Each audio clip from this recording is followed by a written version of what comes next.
Hello, welcome to In Defence to Traditional Martial Arts. Got my represent Nate Diaz hat on, fingers crossed for him. I've got my issues with the whole pool boxing thing that's going on, but it'd be nice if he got the win. Doing a fight breakdown today. For once, it's got a Tai Chi fighter. So I'd like to thank everyone that's sent me this video from Fight Commentary Breakdowns. I'll post a link to that and to the original video that he used in the comments. So let's go on with it.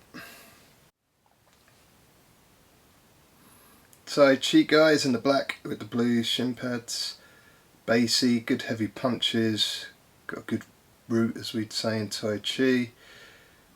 Good solid punches. He's getting pushed up against the cage. Got double unders, but he's letting it go. Gets pushed back to the cage. MMA guy is, I'd say, quite amateurish too. He's not using head pressure. In fact, now Tai Chi guy is framing against his head. Doesn't seem to be in any imminent threat of being taken down. Not a lot going on at the moment here. MMA guys finally decided to use some head pressure, using your forehead underneath your opponent's chin, but he's let it go. Again, not in any imminent threat of being swept or taken down. Tai Chi guy pushing. Nowhere near getting taken down there. Now he's pressuring against the cage. Got one underhook. Doesn't seem to be trying to get any takedowns himself. Just interested in striking. MMA guy seems to be setting something up. He's turning his hips. And we see there it's going for that judo throw that we see so often guys against the cage using. This is where we see Tai Chi guy's ground game isn't very well developed. He's using that right leg to try and stop MMA guy from progressing onto knee on belly, but all he's doing is delaying the inevitable where that is concerned. Really from here it should be hooking, digging for that left underhook so that he could come up onto MMA guy's back. But yeah, he's just trapping himself at this point. He's just keeping himself down. He kind of fished for an underhook there, but as I say, he should be moving his hips. There, if he'd have got that underhook, that sweep would have worked. He would have come up onto MMA guy's back, but now he's stuck and he's been mounted. But powers out of it, sweeps over in the top position. MMA guy is going for a knee bar. Tai Chi guy's root is quite solid. He's moving well, hung onto the cage there, a bit naughty. Good solid punch to the ribs. It's the risk with leg locks as you leave yourself open 4 strikes. He kind of thought about going for his own knee bar there, but he's back up to his feet. Well done, Tai Chi guy. Good movement, following his opponent, just like you'd expect to in a Tai Chi fight. He definitely does Tai Chi. You can see, as I say, his rooting, the way he holds himself. He's not utilising head movement when he's striking. From this clinch though, he's not really trying to take MMA guy down. He just seems interested in hitting him. Good use of running thunder punching there. I've spoken about running thunder punching from my system of Tai Chi. He's used to getting hit in the face, you can see that. He's used to sparring. He's used to throwing punches. Here he is coming in with that running thunder punch. That's definitely a running thunder punch there.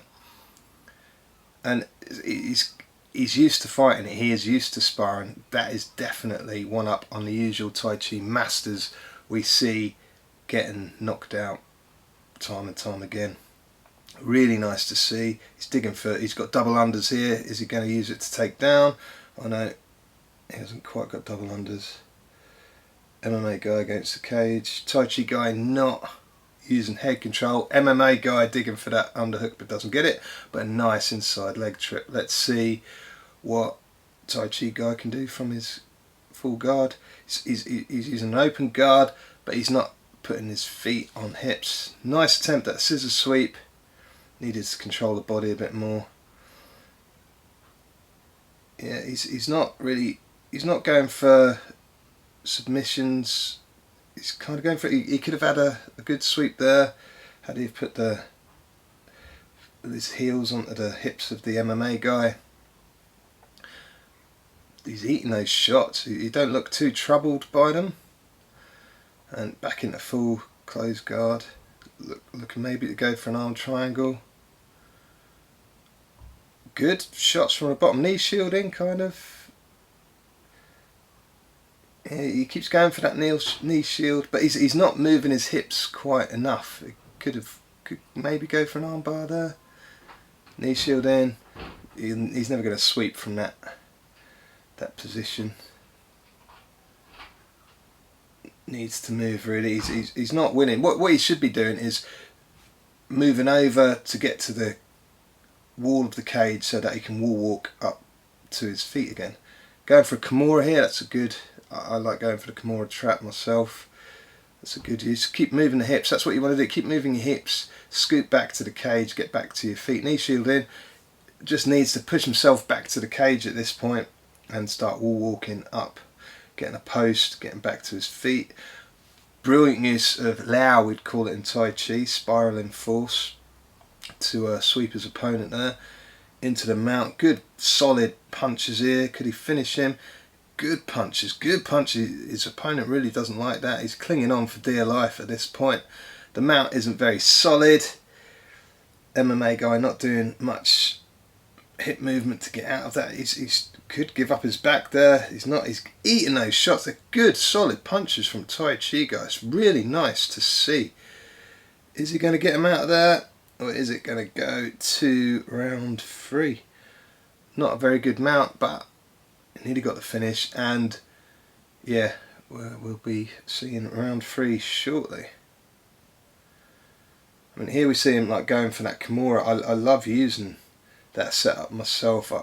It's a really good way of, you can roll from there, take the back, various sweep setups. And if you want to get back to your feet, one of the best things you can do is threaten a submission to get the space so that you can stand up, but never accept bottom position like that in an MMA fight. You're just losing from all perspectives. You're getting hit, the judges are just seeing you on your back. It's not a good look. He should be trying to push away here, should be trying to get to his feet. This position, he does get a sweep. It was a really good use of Liao, spiraling force, as we say in Tai Chi. And he did very nearly get the finish at that point. It'd be good to see us going into round 3. He looks a bit tired. He's very loose, I like it, but also very rooted, as we see in Tai Chi. As I've pointed out, one of the things I don't like about Tai Chi, that as criticism I have myself, is there's a lack of head movement. You're seeing his head isn't going off the centre line at any point, it's just open to punches. He's using his guard quite well, a loose guard, not quite the normal Tai Chi guard I'd expect, the kind of 7 stars, like hands out sort of guard. Keeps getting caught in the chin, but as I say, he's used to taking a punch. Good blocking there from his guard, good blocking again, hit another shot. He's lining up those punches. They are good solid punches, but MMA guy is utilising movement much more efficiently, but gets his leg grabbed and eats a shot to the chin, and we're down to the ground again. MMA guy is determined to get the leg lock. That's quite deep, that is a deep knee bar, but Tai Chi guy has got out of it. If we're talking about Tai Chi, you should move with your opponent, not fight against them, which he seems to be doing a good job of. He's now ended up in MMA guy's full guard, his closed guard. Let's see what MMA guy's going to do. Knee shield. Again, MMA guy should be trying to get up. He's so concerned with getting that leg lock. It's a big mistake. Tai Chi guy circling around, getting better position. This is interesting from both guys here. MMA guy trying for a triangle. Tai Chi guy spinning around. MMA guy's got Tai Chi guy's arm, but there's not really a lot you can do with it. Here we go. Into side control for Tai Chi guy. That's good. He's not really basing out. Like I think MMA guy could have just sat up at that point if he'd have gone for it. Oh, he's getting towards knee on belly there. Tai Chi guy, he's definitely done some groundwork. I'd like to know whether he's taken jiu-jitsu or judo lessons, or whether it's just kind of experimentation with his own gym that he's a part of. I think he probably is having MMA lessons, but there's nothing wrong with that. You can definitely see his Tai Chi training in his MMA as far as I'm concerned. You know, north-south, not really doing anything. Could go for an Americana from here. He thought about it. MMA guy, like I say, he's shown his sort of that he's a beginner. He's trying to use hip movement. He's not really. He's not moving nearly enough. He's not trying to get to his feet. He's not trying to get his knee in there, and that's the end of the fight. So it's really good to see a Tai Chi person fighting full contact, competing like that. It seems as if China is pushing a lot more for Tai Chi to be taken seriously than the rest of the world at this point. And as we can see, Tai Chi guy is going to get the win. Really nice to see. Let me know your thoughts on this fight, whether you could see any Tai Chi techniques in it, and I'll catch you next time.